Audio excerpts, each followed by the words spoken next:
सिंध जो बहितरीन ऐं सुरीलो फ़नकार, मशहूर गुलूकार ऐं सरमंद सिंधी जो भाउ अहमद मुग़ल, वल्द हयात अली मुग़ल नामे वारे ॻाइणे रहमान मुग़ल सरमंद सिंधी जो नंढो भाउ आहे, जंहिं सरमंद जे ॻाइणी जो अंदाज़ इख़्तियार करे सरमंद जे राग खे ज़िंदा रखण जी कोशिश कई आहे।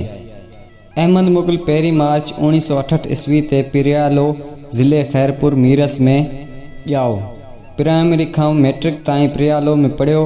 गवर्नमेंट डिग्री कॉलेज सखर मां इंटर पास कयाई। शाह अब्दुल लतीफ़ यूनिवर्सिटी खैरपुर मां माइशियात में MA करण खां पोइ खैरपुर जे लाइ कॉलेज मां LLB पूर्ण कयाई। PIA में 4 सालनि जी मुलाज़मत दौरान 2.5 साल जापान में पूर्ण रहियो। 1998 ईस्वी में पहिरियों भेरो पाकिस्तान टेलीविज़न ते मुतारिफ़ थियो। खेसि TV ते सीनियर प्रोड्यूसर समी बलोच आंदो। हिन वक़्त ताईं संदसि ऑडियो कैसेटनि जा केतिराई एल्बम रिलीज़ थी चुका आहिनि।